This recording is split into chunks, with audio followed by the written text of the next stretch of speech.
So as Emily said, I'm Beth and I am the segment manager for private tutors here at Twinkl. So prior to joining Twinkl, I did tutor myself. So I tutored both online and face-to-face. I was mainly a face-to-face tutor, but then did switch to do some online tutoring during 2020 when everything went online really. So today we're going to look at starting your tutoring business and getting started. I have an extra bit of housekeeping. So as Emily's just said, the toolbar is at the bottom here. So if you could just mute yourself, it will show up red that you've pressed mute. We're also going to be using some emojis today. So on your toolbar, there is a smiley face. If you click on that smiley face, you get a little toolbar of reactions and you can react with those as we go through the meeting. So what are we going to cover today? We're going to cover starting from scratch. Now, we're not going to be able to cover absolutely everything in 1 hour, but we will aim to cover the main points and the main questions that you might have about getting started as a private tutor. So some of those are going to be how much you're going to be charging, what policies and procedures you want to have in place, who you need to register with, how do you get students, some essentials for tutoring, and how Twinkl can help you as a private tutor as well. So to get us started, we're going to use some of these reactions and just see how long people here have been tutoring. If you've not started yet, that's absolutely fine. And if you've been tutoring for a while, but you're wanting to get some new ideas, that's also absolutely fine. So we've got a few that haven't started yet. That's absolutely fine. Oh, and one that's been a few years. We've got a nice mixture there of everyone. So hopefully there's something that everyone can take away from the meeting today. But if you do have any questions, feel free to pop those in the chat as we go through. And if you have an answer to a question, if you are a bit more experienced and you can answer a question for another member or share your own experiences, that's absolutely fine. We will have time to answer any questions that come up, but it's really lovely to be able to learn from each other as well and what other people have experienced.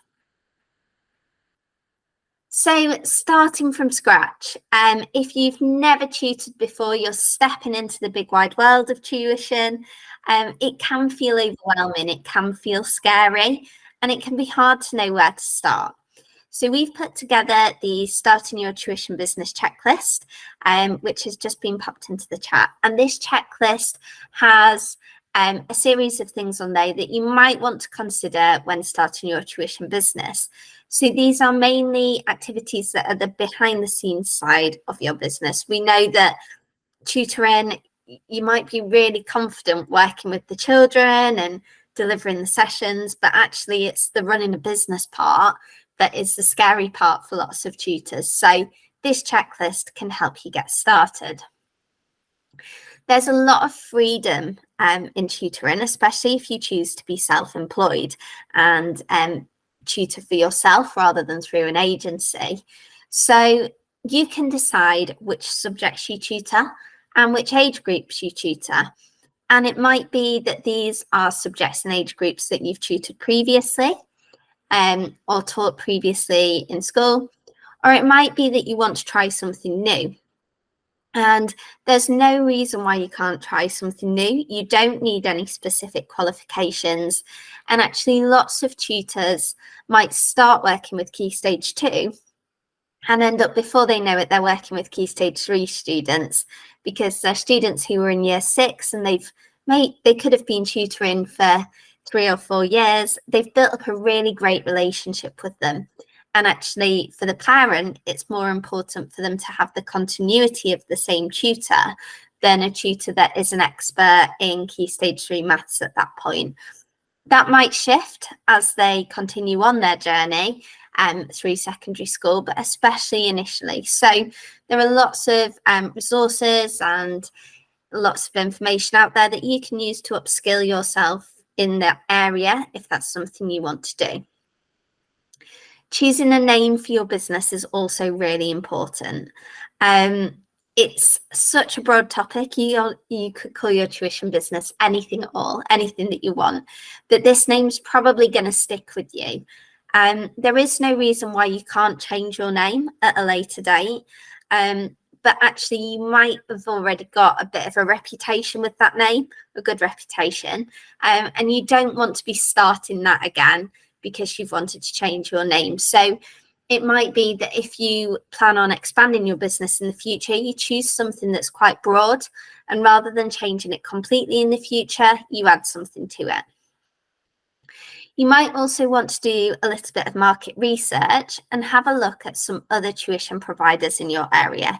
So these could be bigger companies, it could be other private tutors, and see what they're offering. And this could give you an idea of what the needs are of your area. If you notice lots of tutors are offering the 11 plus and you've got lots of schools local to you where children sit in 11 plus, this could be really useful in an area that you might want to offer yourself or upskill yourself in. You might also notice gaps if you are really passionate about creative writing and you can't find a tutor that's offering creative writing in your area.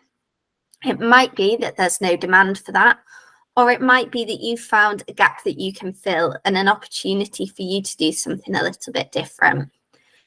I think when you're starting out, it's really important to just be brave. You don't need to be afraid.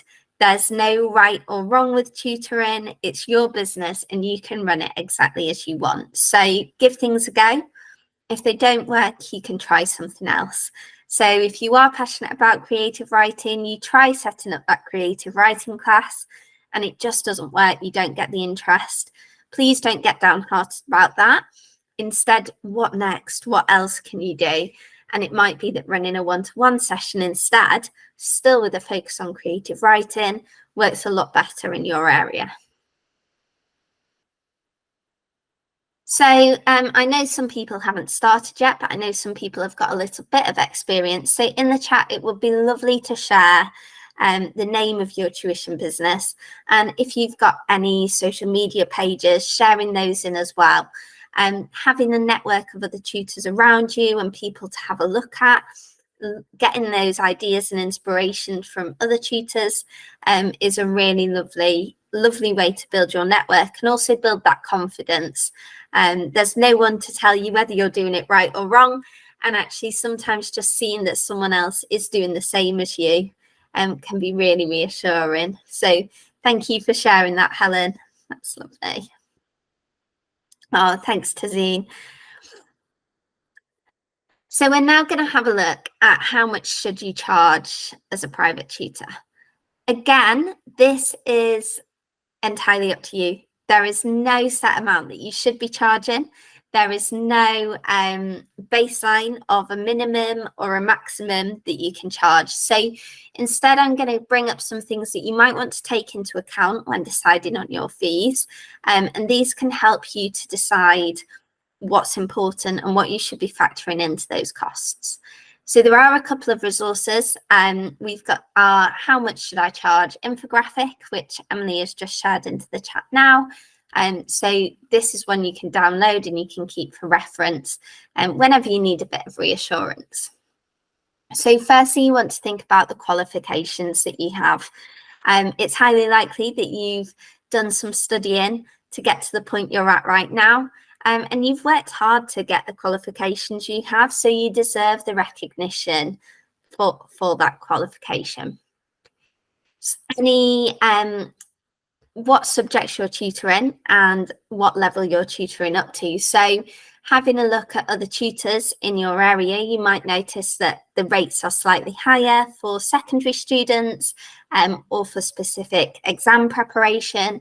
So looking around at what others are doing to make sure that you're in line with that and that you're charging a fair price, but also a price that reflects your experience and your skills. You might also want to think about whether you're tutoring students in groups or on a one-to-one basis. So groups overall can end up bringing you more money in as a tutor, but they can be a slightly cheaper option for students.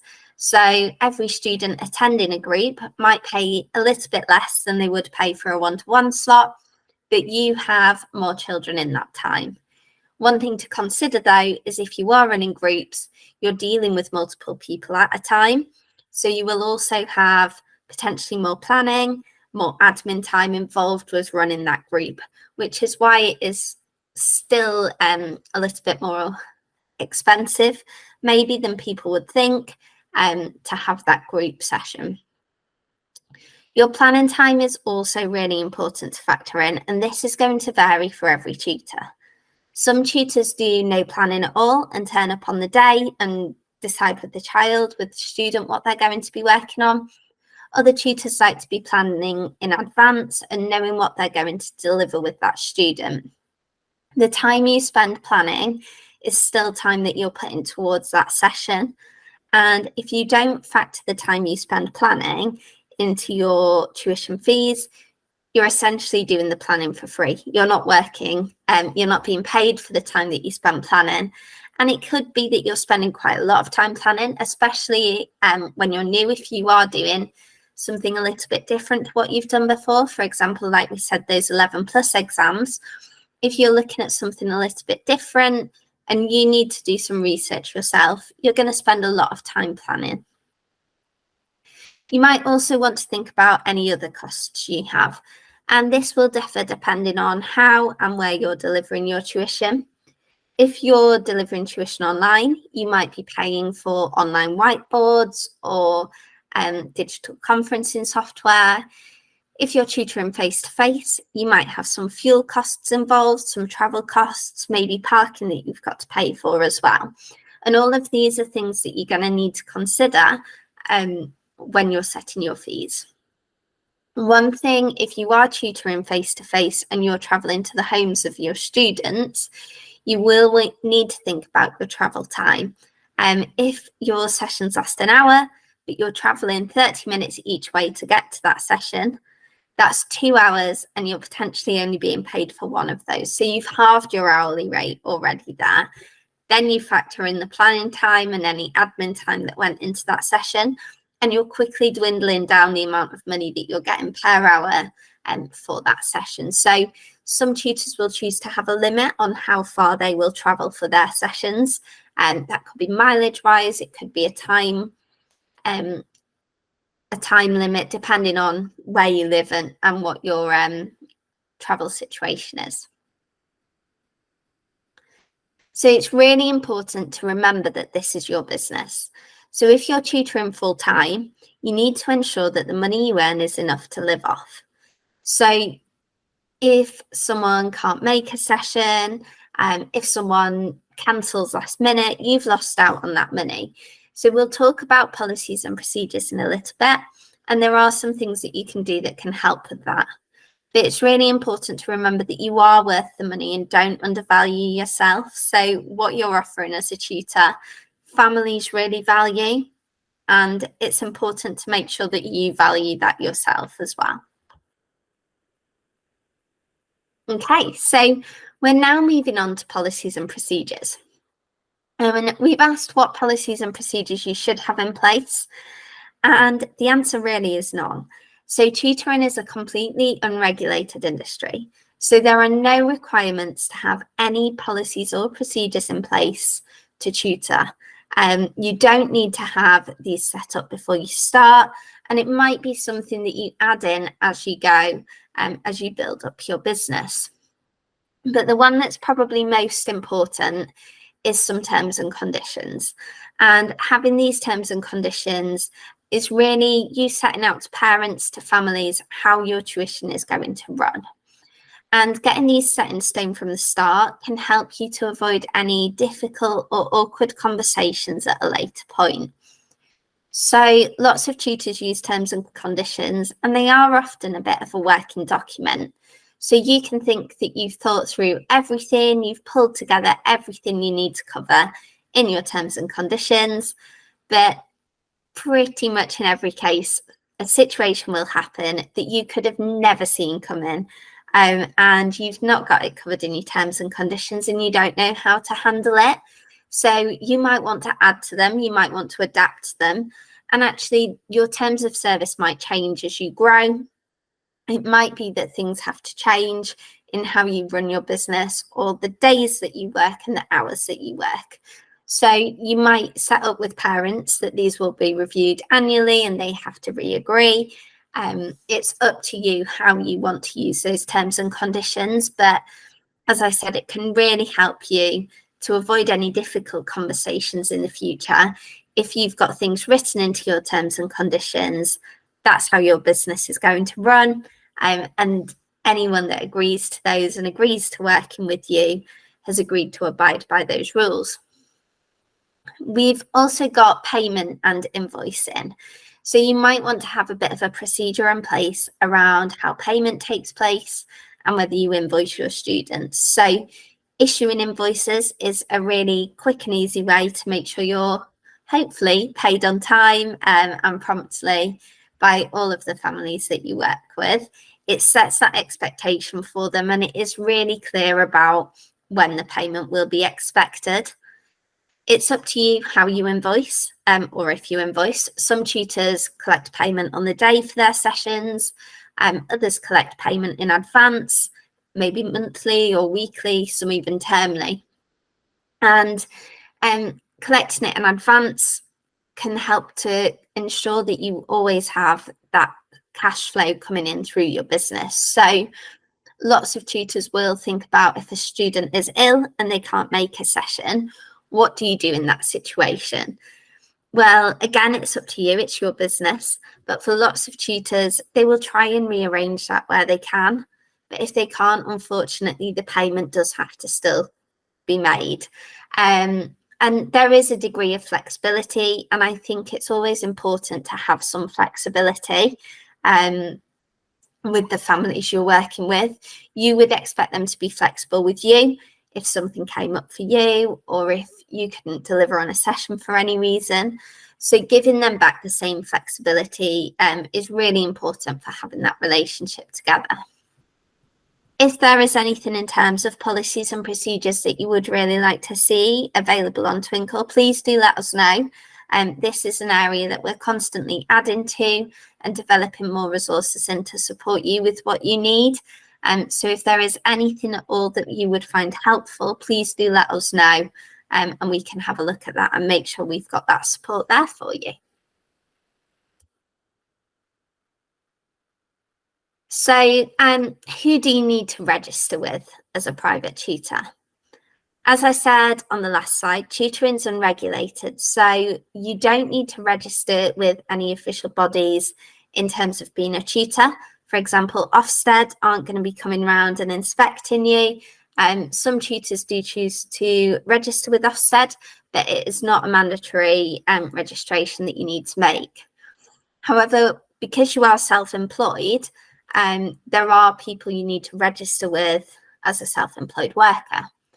So the first of these is HMRC. You will need to complete a self-assessment tax return each year, which I know feels really daunting, can feel really scary, but there is so much great advice on the HMRC website, and they're there to support you through that as well. So please don't feel afraid of it. Some tutors will use an accountant to help them with completing them, submitting their tax return.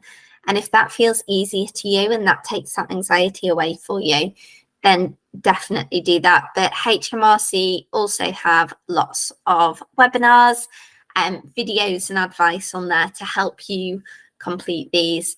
And it can take a little while to get through on the phone to them sometimes, but they are always really helpful when you do get to speak to them. So if you have any concerns to do with HMRC, please make sure that you speak to them or you take a look on their website and get those answers, because there can be fines if you've not followed the rules correctly with them.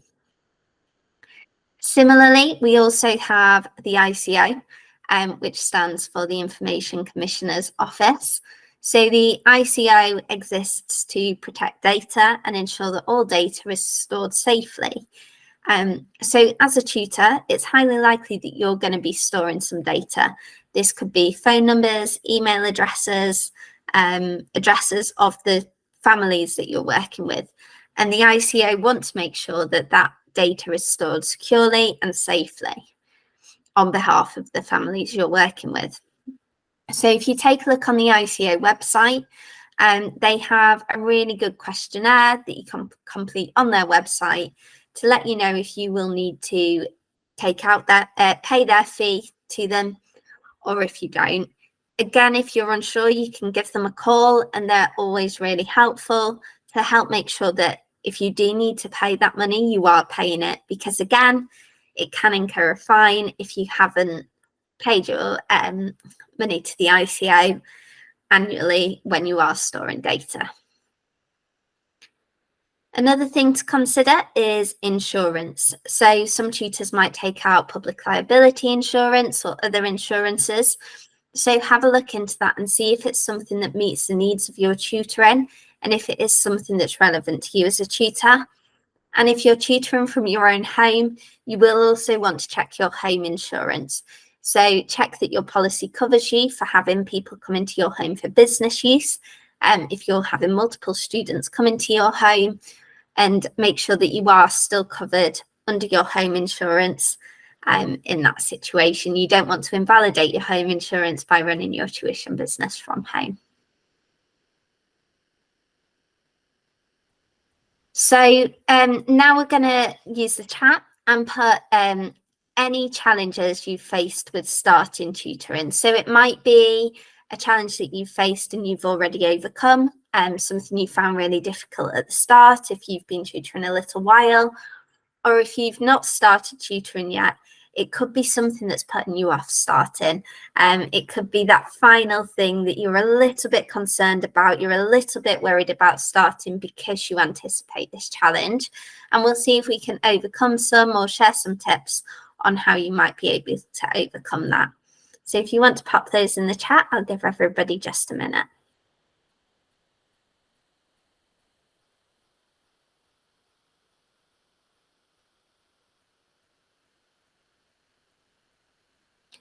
Acquiring students, yeah, definitely. Where to find those new students. And I think that's something that comes up for tutors, not just at the start of their tutoring journey, but all the way through as exams happen and you might lose students who've sat exams or reached their goals. How do you then refill those spaces? So we are going to talk a little bit about marketing in a few minutes. So we'll come on to that one, hopefully. Yeah, thinking the same. The local Facebook groups, keeping posting and advertising is a really good place. And I think sometimes it can feel a little bit demotivating if you're not getting anything back. But the biggest thing that I would like to remind everyone of is it only takes one student. And one thing that we're going to talk about with the marketing is word of mouth. And word of mouth is probably the biggest way for tutors to get new students. All you need is that one student. And if you do an amazing job with them, you'll then be able to build that, build it up and get more students. I've heard of tutors that have never done any official marketing ever because they had one student that just kept referring and telling everybody about them. We've also had a question about, is there demand for primary students? There's demand for students at all levels. And thinking about what those students specifically need, whether it's gaps, whether it's confidence, whether they're working towards a specific exam. Not all tuition is exam-based, and there are lots of different ways that you can support students. So definitely demand for children of all ages. Another comment we've had is working out how to take payment. So what platforms are best to take payment online or using bank transfer to a business bank account. This one is entirely up to you. It's up to you what works best for you, really. And it might be that you want to try out a few of the different platforms that are available. You might want to see if any other tutors have recommendations or things that they've used that have worked and haven't worked. But again, that will be what works best for you. And sometimes it might also depend on whether you're invoicing, how you're invoicing families as well. Some of these platforms do also do the invoicing for you. So have a look into the different platforms and what they offer to find out if they can offer what you want. Because if you are paying for a platform that isn't doing what you're wanting it to, then it's not really the best use of your money at that time if it's not meeting your needs. So that first question was, how do I get new students? And that's what we're going to have a look at now. So marketing can feel really daunting, but remembering that you're doing a great job, and that's the most important thing, can really help you, because one thing that's hard about marketing yourself as a tutor is talking about yourself and talking about what you do and how great you are at it. So we've just popped an infographic, one for social media and one for all marketing, into the chat. And these have some great ideas of places you can market yourself and share about your business. So as I mentioned, word of mouth is really key, and your reputation is really going to build. The more students you get, the more that will build. But actually getting into a friendship group or working within a family, sometimes you'll have children that you work with them, and then 5 years later their sibling comes for tuition as well once they've got a little bit older. And it's really nice to see those different generations of the family and see everyone growing up together. Marketing online is often social media. There's lots of social media platforms you can use. You might also want to have a website where you update things. And there are also lots of neighborhood apps and local apps you can use as well to share your services. I think with any online platforms that you have for your tutoring, the most important thing is to make sure that you keep it up to date. There is no point in having 10 different platforms if none of them have been updated for 6 months. That's going to reflect on your business. Whereas if you're able to post consistently and keep it updated with what you're doing, this will give prospective parents and families a much better idea of what you can offer them as a tutor, and why you're the right tutor for them. Face-to-face, there are also lots of opportunities for marketing, and this is a great way to actually meet the people that you might be working with. It's also really good for building relationships in your local community. So it might be community centres, libraries, or schools that you've got a relationship with, and actually going in and speaking to people. Again, it can feel really hard to tell people about what you're doing and why what you're doing is so great, but it does pay off. Even if someone isn't looking for a tutor, someone isn't interested in having tuition at all, but you tell them that you are a tutor, they might then be talking to someone else who mentions they're looking for a tutor, and you're the first name that they think of. So that person has then passed on your name, they've come back to you, has their friend, and you've now got a student from that. So telling family and friends, even if they aren't your target market, making sure everybody knows what you're doing, how you're helping children, and just being really proud about what you're doing.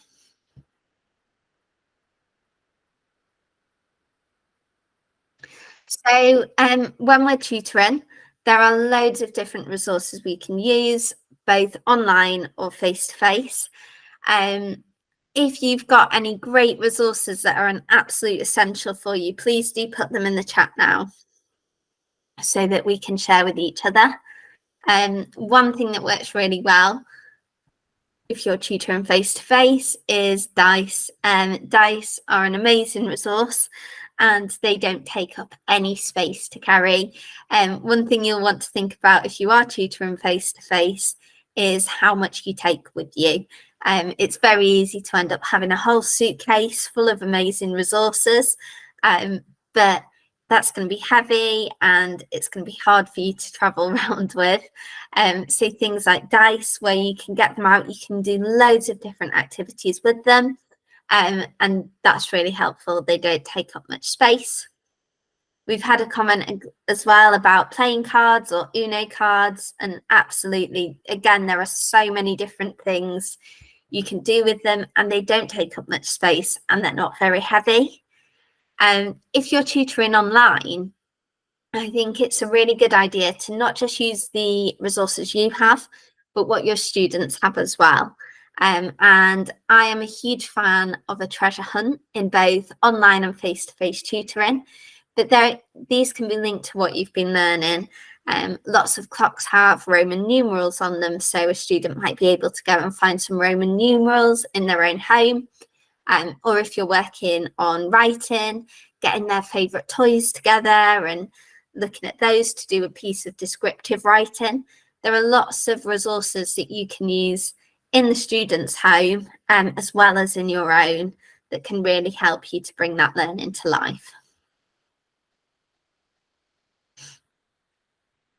So as we said, your essentials might differ slightly depending on whether you're tutoring online or whether you're tutoring face-to-face, but you can largely use a lot of the same resources. And lots of online platforms now, they will allow you to upload things and upload resources. Some tutors use visualizers or writing graphics tablets as well, to allow you to make those online sessions just as interactive as you would make a face-to-face session as well. So thinking about how Twinkl can help you as a private tutor, we're not just here to help you with resources for in your sessions, we also have lots of resources to support you behind the scenes as well. So as I said at the start, the work behind the scenes can often be the scariest part of tutoring. Working with the children you're confident with, you know what you're doing there, but actually setting things up, marketing, they're the things that feel scary and might put you off starting your business initially.